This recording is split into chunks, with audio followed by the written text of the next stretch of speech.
I found an alpha with amnesia by a bridge. He was clingy and affectionate, more docile than any omega. But now his memory is back. He brought his men to wreck our home and threw me out on the street. Disgusting. I can't believe I actually lived in this shithole for 3 fucking years. Then he threw a wad of cash in my face. Get the hell out of this city. And don't ever let me see you again. Caden's men shoved my face to the ground and pricked my finger, forcing me to stamp the agreement. I lowered my eyes and said nothing. After I found Caden, I reported it to the police and put up missing person flyers. But I just couldn't get rid of him. After I signed the papers, I turned to leave. But Caden suddenly called out to me. Find some time to get that permanent mark scrubbed. I shook my head. Scrubbing a mark hurts too much. Caden, you never knew. The day I found you on that bridge, I was about to jump. It's fucking filthy. Is this place even fit for humans? Caden pinched his nose, his face contorted in disgust. He ordered his men to clear out the apartment. I stood in front of Caden. You have no right to touch my things. My eyes were red, but I held my head high, defiant. Get out of my way. Caden looked at me like I was too dirty to touch. With a wave of his hand, the bodyguards behind him shoved me to the ground. I'm warning you, Philip.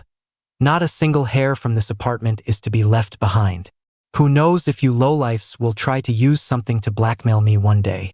After all, you couldn't earn what I spend on one meal in your entire lifetime. I shook my head and said with absolute certainty, I won't ask you for money.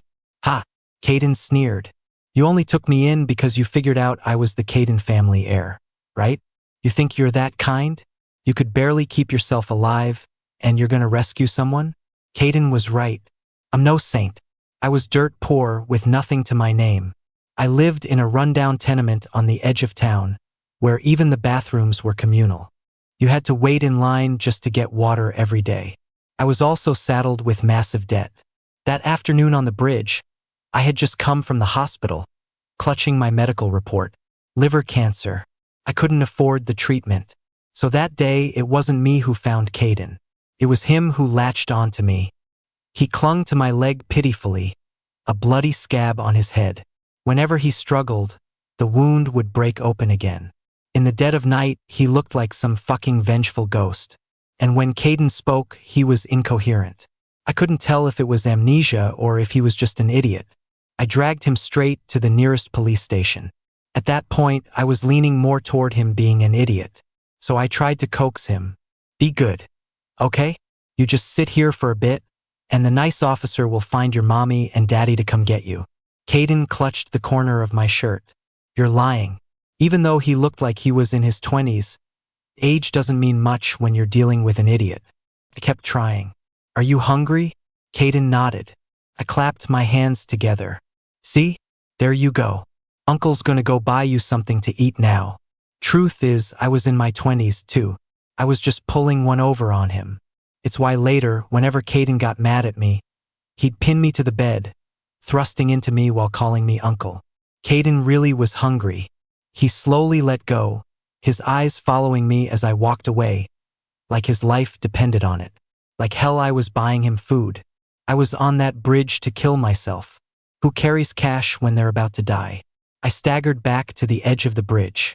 Seeing that no one was around, I lifted my leg to climb over, and a pair of arms wrapped around my waist, stopping me. Caden buried his face in the small of my back, his voice muffled. You really were lying. Hey, this guy wasn't an idiot. The thought was so absurd I almost wanted to laugh. I dragged him back to the police station. I'd drop him off and he'd run away. It was like he had a tracking device on me, he could always find me. I looked up at the sky. I would have killed for a cigarette. Too bad I was broke.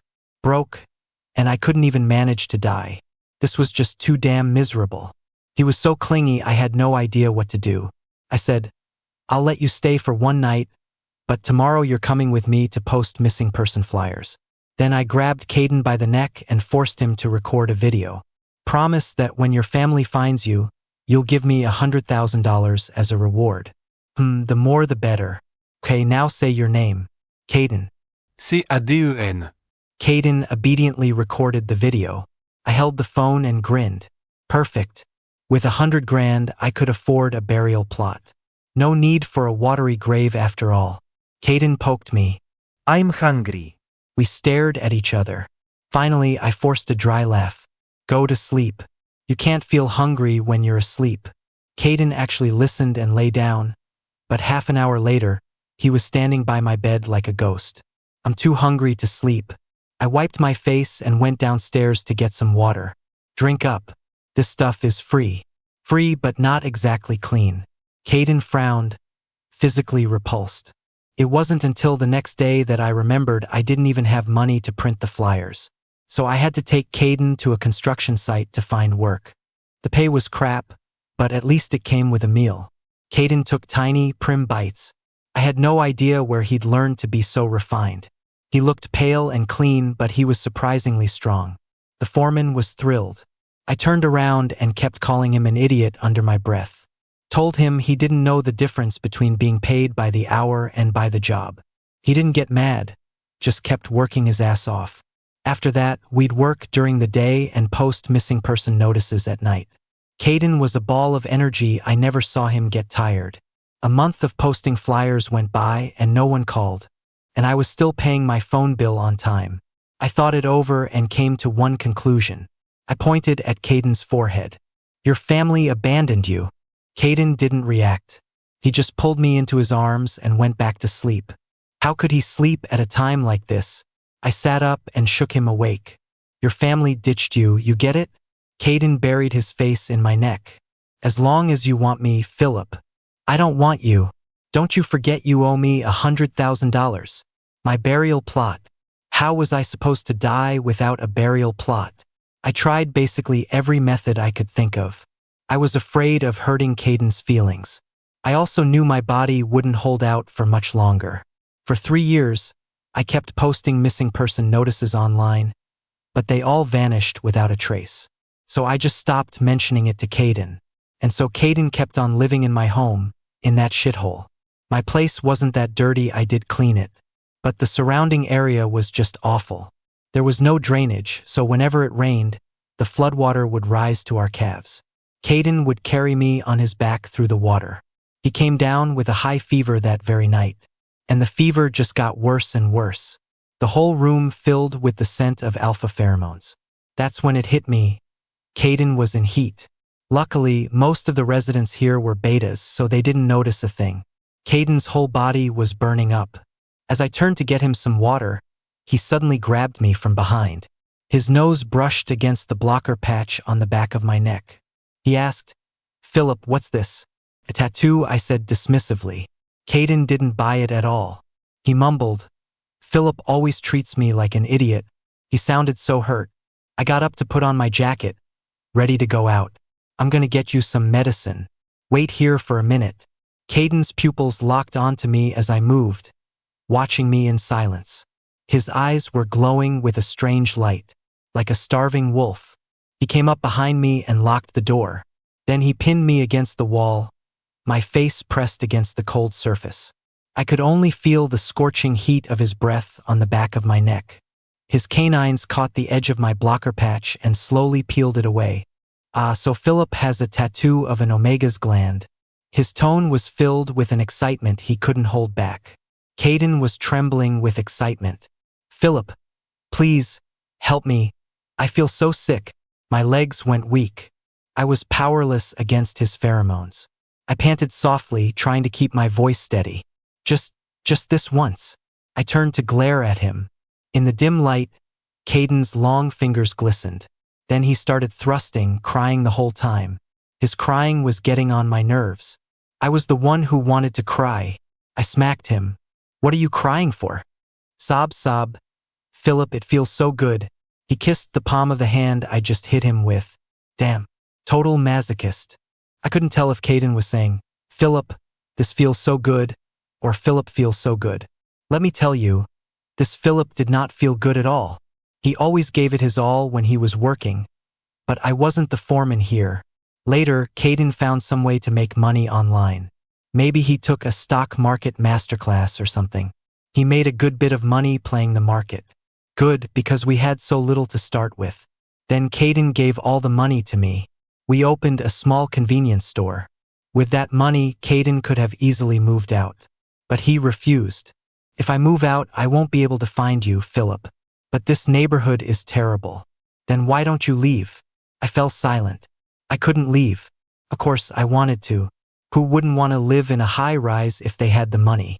Who would choose to live in this dilapidated tenement with its communal toilets? How could I ever tell Caden about the inhuman torture I'd endured, about the memories that haunted me? After meeting Caden, I had been trying so hard to forget. Caden didn't know I was sick. I always put my pills into a vitamin bottle. My liver cancer, it started back then, too. Seeing my silence, Caden sighed softly. Whatever. I'm going to be with you forever. Philip. He never mentioned moving again. But now, Caden had emptied out our home. He wouldn't let me keep a single memory. He smashed the convenience store, held my head down. He pricked my finger and forced my thumbprint onto the transfer agreement for the shop. From that moment on, the store had nothing to do with me. I honestly think that if it were legal, Caden would have preferred to just erase me from the world. Because my existence was the filthiest, most degrading stain on the life of this golden boy. The deep frown on Caden's face never once eased. This is literally a garbage dump. It's a miracle I didn't fucking die here. Then Caden seemed to remember something. He walked over to me. My face was pressed to the ground, so I couldn't see his expression. Phone. A bodyguard searched me, found my phone, and wiped it down carefully 2 or 3 times before handing it to Caden. Caden opened the photo gallery. It was full of pictures of us. See? You took all these pictures just to blackmail me. Didn't you? I didn't. I never took pictures. Caden had taken all of them himself. He sent them to me saying they were for keepsakes, so we could look back at them when we were old and our memories faded. After deleting the photos, Caden suddenly saw a video. On impulse, he hit play. I promised that if my family finds me, I'll give, what's your name? Oh right, Philip, $100,000 as a reward. What else? Right, the more the better. My name is Caden. Okay, I'm done. Caden let out a cold laugh. His face screamed. I knew it. I had nothing to say to that. It was the truth. Caden tore a check from his checkbook and threw it in my face. $1 million. 10 times what you asked for. Is that enough? If it's enough, then get lost. From now on, don't ever let me see you in this city again. I scrambled to grab the check. Wow, $1 million. Now I can afford the Cadillac of burial plots. The feng shui there must be amazing. My next life will definitely be a happy one. Right? Seriously, Caden, thank you. You let me live 3 more years. And now you've given me a luxury grave. You've actually been really good to me. So I'll do as you say. I won't bother you again. A smile touched my lips as I clutched the check to my chest. Seeing me smile, a mocking expression crossed Caden's face. I'll go check out burial plots today. With that thought, I started to walk away. But I hadn't taken 2 steps when Caden suddenly called out to me. Let me know when, and I'll take you to get the permanent mark scrubbed. Scrubbing a mark hurts too much. And besides, it won't be necessary. So I shook my head. There's no need. Caden scoffed. No need or not enough money. Taking advantage of me while I had amnesia, you think you're some kind of saint, don't you? An omega of your class should stop dreaming of some rags to riches fantasy. Get it scrubbed and fast. After that, nobody cares if you live or die. He's right. Nobody would care. My whole life, I've been invisible everywhere I go. If I jumped off a building, people would probably just curse. Have some decency. Don't throw your trash from up high, or I'll report you. So how did Caden even notice someone like me on that bridge? And how did he manage to find me so precisely in a crowd? But this is good, too. When someone like me dies, no one will be sad. They say a person is the sum of all their social relations. I counted on my fingers, and my sum was still 0. After Caden left, I went to a bank to cash the check. Then I went to the best cemetery in the area to pick out a plot. I signed the contract and paid in one smooth motion. It was only when I got back to my empty apartment that I remembered the bottle with my painkillers had been thrown out by Caden. But I couldn't blame him. He had no idea I was sick. The pain was intense. I wanted to go downstairs for some water, but a wave of dizziness hit me, and I collapsed on the staircase. I fell and I never got up again. In the last second before I blacked out, I had one comforting thought. At least I have my ID on me. Otherwise, I'd end up a John Doe. I felt a hazy warmth and comfort, like I was back in my mother's arms. My body felt lighter and lighter, as if my soul was breaking free from the prison of my flesh. In a daze, I thought I heard someone say my name. It was soft, like an unconscious murmur in a dream. It also felt like a summons. I was drawn toward the sound, only to see Caden, who had just dropped a wine glass. He was clutching his chest, his face twisted in pain. "Mr. Caden, what's wrong? Getting angry and smashing glasses at your own welcome home party? It's fine, it's fine. It's good luck." The people around him tried to smooth things over. "By the way, who was that Philip you were just muttering about? Has Mr. Caden taken a fancy to some new Omega starlet? Never heard of him. A new face?" Caden seemed to be recovering from the pain, his forehead still beaded with sweat. He narrowed his eyes and scanned the person who had just spoken. "Just think of him as a dead man." I blinked. I actually was a dead man. I watched Caden say this, then loosen his collar. The frown on his face never let up. I wanted to reach out and smooth the lines on his forehead, but I watched my hand pass right through him. Caden closed his eyes and let out a slow breath. Then he stood up and walked out of the private room. On the open-air balcony, he lit a cigarette. He took a practice drag and slowly blew out a smoke ring. It was only then that I realized. I didn't know Caden at all. I thought he didn't smoke. In the 3 years we were together, he never smoked. He even refused when co-workers on the construction site offered him one. The smoke blurred Caden's profile. He looked agitated. Suddenly, a sweet voice called out from behind him. "Caden, there you are. Why are you hiding out here all alone? I was looking all over for you." Caden casually stubbed out his cigarette in an ashtray. With that same hand, he ambiguously brushed the side of the man's face. "Finn, did you miss me? It's been 3 years, Caden. Where did you go? I never heard anything from you. I really thought something had happened to you." Finn was a picture-perfect Omega, delicate skin, clear eyes, and an aura of pure innocence. Because of my bad liver, my skin always had an unhealthy, jaundiced tint. I took a self-conscious step back. Caden let out a low laugh, his hand circling around to the gland on the back of Finn's neck, toying with it. His voice was a little rough. I said, "Did you miss me?" Finn's entire face flushed red, like a ripe peach. "Yes." Caden pressed down firmly. "How much?" I knew that look in Caden's eyes.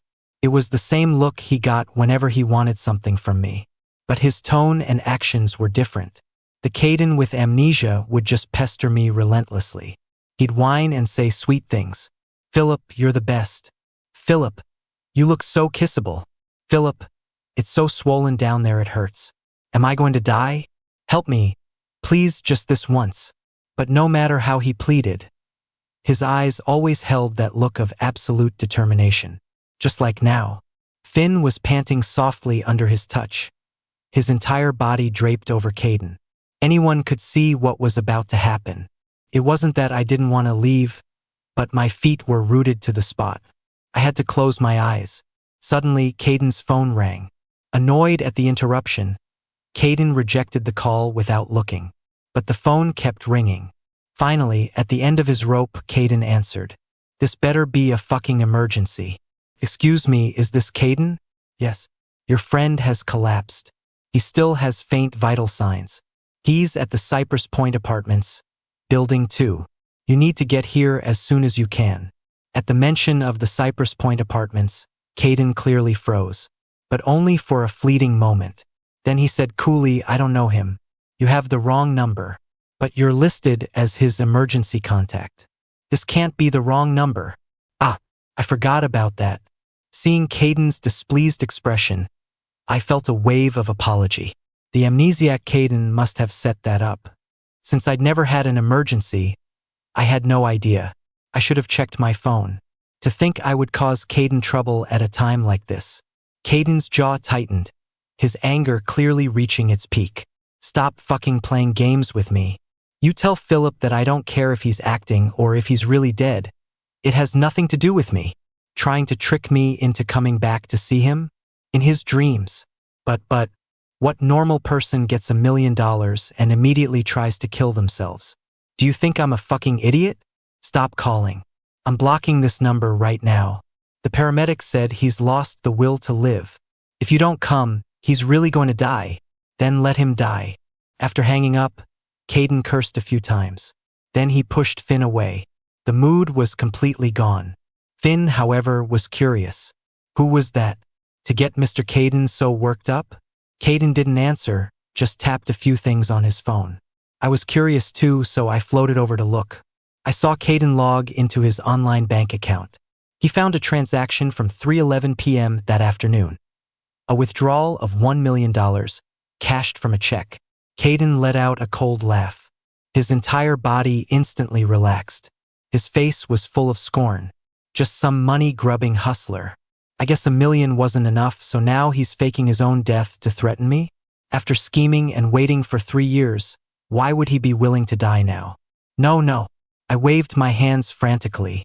I really wanted Caden to know that I was grateful. $1 million is a lot of money.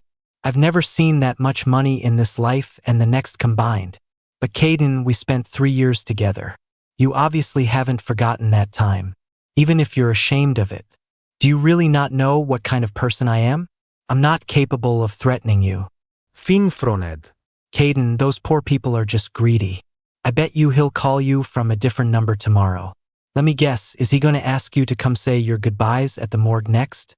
At this, Finn covered his mouth and giggled. The image was apparently so ridiculous he couldn't help but laugh.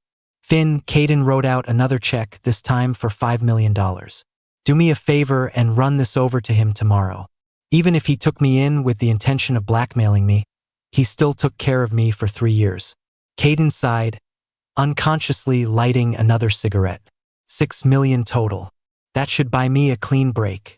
He lit the cigarette dangling from his lips. Couldn't read his tone. Annoyance? It didn't seem like it. Was it a kind of helplessness? Or confusion? I didn't understand him. The Caden with amnesia was easy to understand. His emotions were written all over his face. He got mad at me for giving a discount to a handsome alpha. Then he'd fuck me while calling me uncle. He'd even force me to turn my head and look at him. Who's more handsome, me or him? Uncle? I think your old eyes are going blurry, and you can't tell beauty from ugliness anymore. Can you? But he'd also be happy all day just because I remembered some tiny little preference of his. He was so transparent. Happiness was happiness. Sadness was sadness. Anger was anger. Not like this, so complicated I couldn't read him at all. But Caden, I was truly content. You told me to get lost, and I did immediately. I was very obedient. After taking the check, Finn took Caden's hand. He swept the hair up from his neck, presenting his gland to Caden. For an Omega, it was an act of submission. And an invitation. Caden sighed and squeezed the back of Finn's neck. Some other time. I'll come find you another day. Finn bit his lip, looking at the phone. His face was full of resentment. I kept apologizing to Finn in my head. I really didn't mean for this to happen. I honestly didn't remember that emergency contact setting. I knew perfectly well that the Caden I knew now and the Caden with amnesia were two different people. Even if I got them confused for a moment, I would never feel a shred of attachment to the Caden he was now. All night long, Caden smoked one cigarette after another. Was he like this before I met him? This guy, he probably smoked himself into amnesia. What was bothering him? That I ruined his fun? I'm really sorry, Caden, but it won't happen again. The next morning, the sky was overcast, and the sun never came out. Caden's phone rang with an unknown number. He stubbed out his cigarette and answered, his voice hoarse. Who is this? Hello, is this a relative of Philip? Caden didn't confirm, just said, tell him that if this is about money, he shouldn't call me again. He's dead. In that instant, it was as if time froze. I saw the muscles in Caden's face twitch. Using the same trick a second time isn't very interesting, is it? Philip passed away from organ failure. If you're a relative, please come for the final viewing as soon as possible. I'm not a scammer. I just couldn't get through to you from Philip's phone. Through the haze of smoke, I saw Caden grab his jacket and rush to leave. I was stunned. Didn't he just say he didn't believe it? Or was I just being sentimental again? Maybe he just had something at the office. He wasn't coming to see me. Caden had just stepped out the door when he ran right into Finn. Finn looked at Caden, surprised. Caden? What's got you in such a hurry? What are you doing here? Caden frowned. Whatever it is, it can wait until I get back. Finn shook his head. It's nothing, really. I just came to tell you that I gave him the check. You put it directly in his hands? Caden pressed. Yes. Finn nodded. I was stunned. I stared blankly at Finn, wondering if I had misheard. If Finn had really found me, he would know I was dead. Caden opened his phone and, sure enough, saw a $5 million withdrawal from his account. He snorted. Same old tricks. But in the next second, the tension in his body finally released, and he actually yawned. He hadn't slept all night, and the exhaustion finally won out over the anxiety in his heart. But I never got that check, and I certainly didn't cash it. It wasn't me. I hovered around Caden in a panic. Even this version of Caden, I didn't want him to have such a bad impression of me. I didn't want him to misunderstand. I won't deny I was after the money at first, but I wasn't greedy. I never took that money. Caden, can't you please just find out the truth? Please don't let me be falsely accused, even in death. Finn moved closer to Caden. Caden, so, can I come see you tonight? No, I'm busy tonight. I figured out who was behind the car accident all those years ago. Finn looked disappointed, but he eventually left, albeit reluctantly. I was going crazy. I desperately wanted to grab Finn's sleeve and ask him who took the money, but just as I couldn't speak, I couldn't touch him. Caden had a list of names, and he interrogated them one by one. When he got to one of the low-level grunts, his expression changed drastically.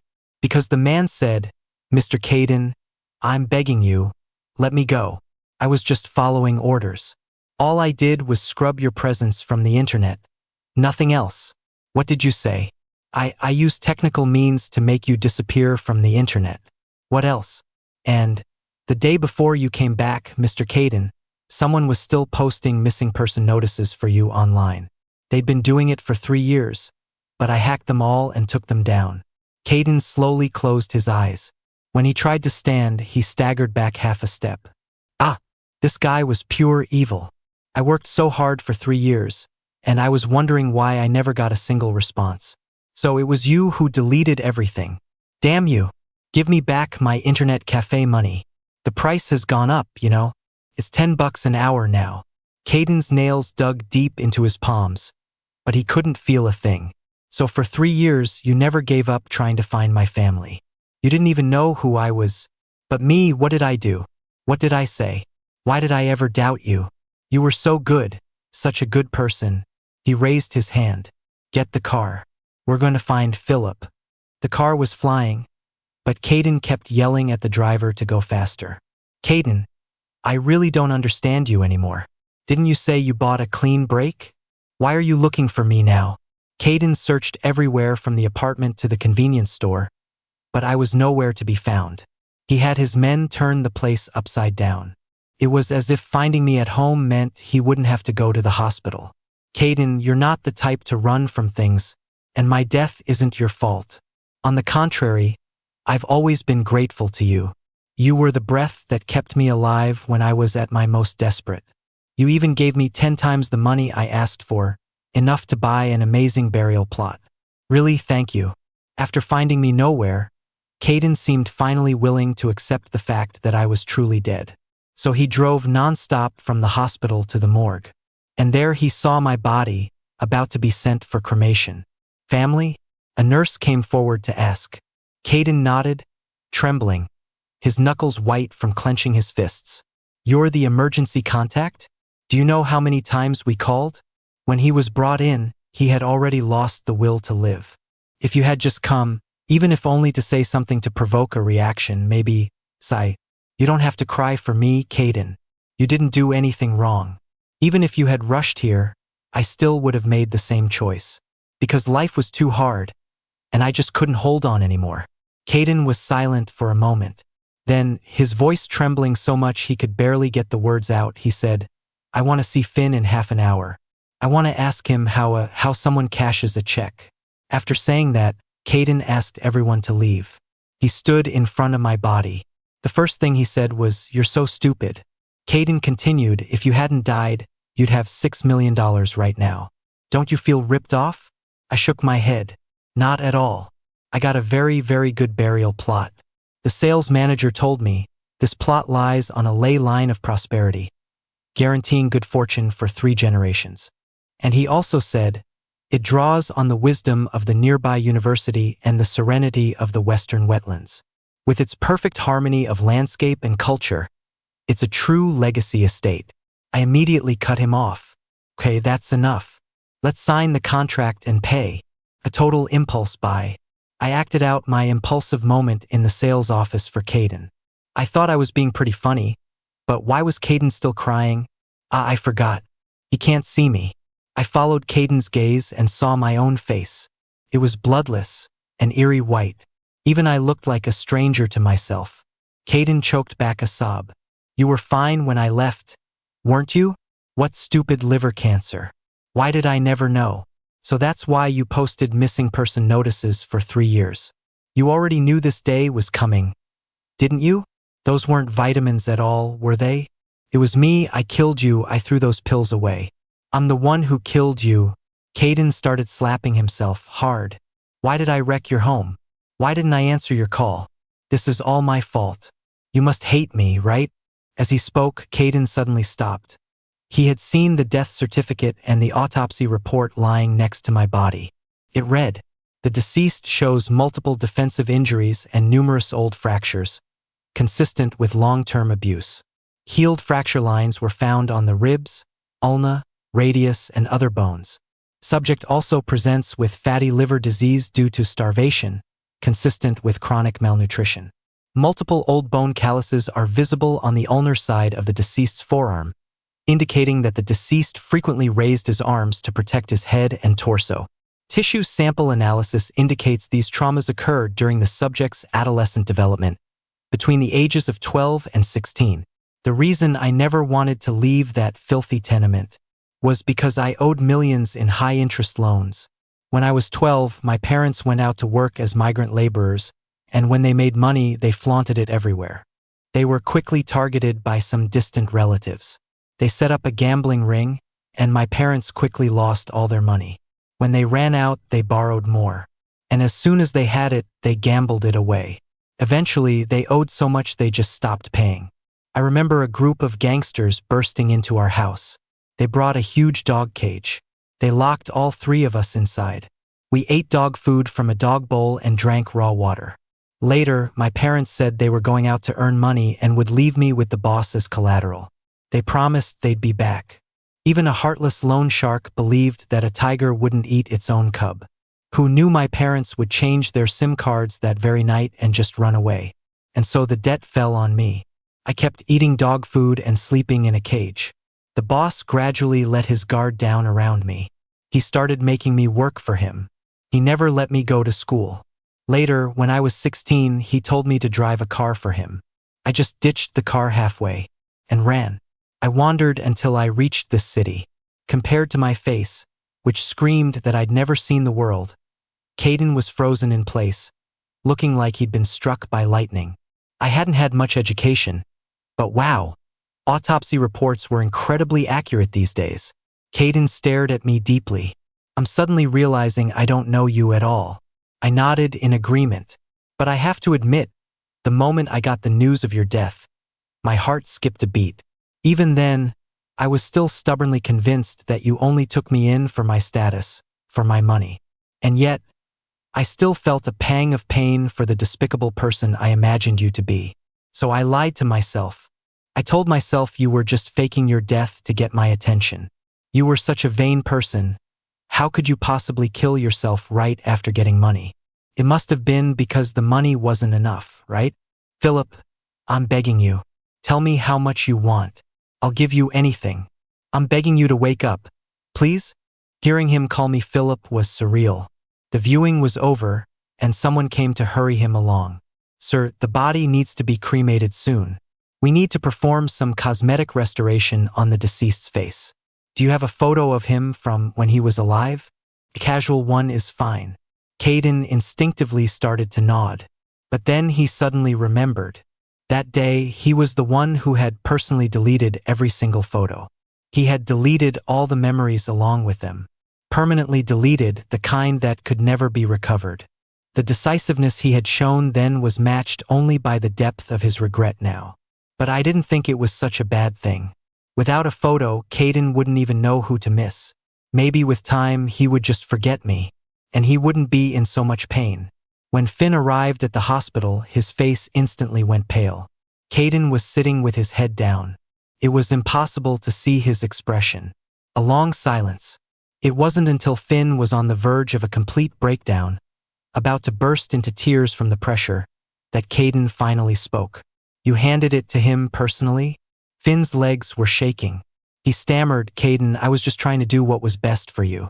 He's a lowlife, blackmailing you over and over. I just didn't want you to enable him.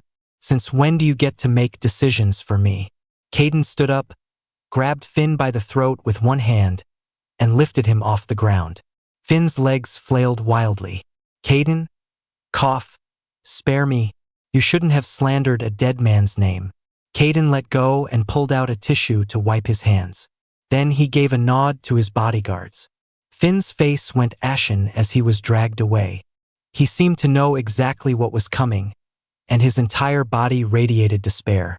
What awaited him was a punishment worse than death.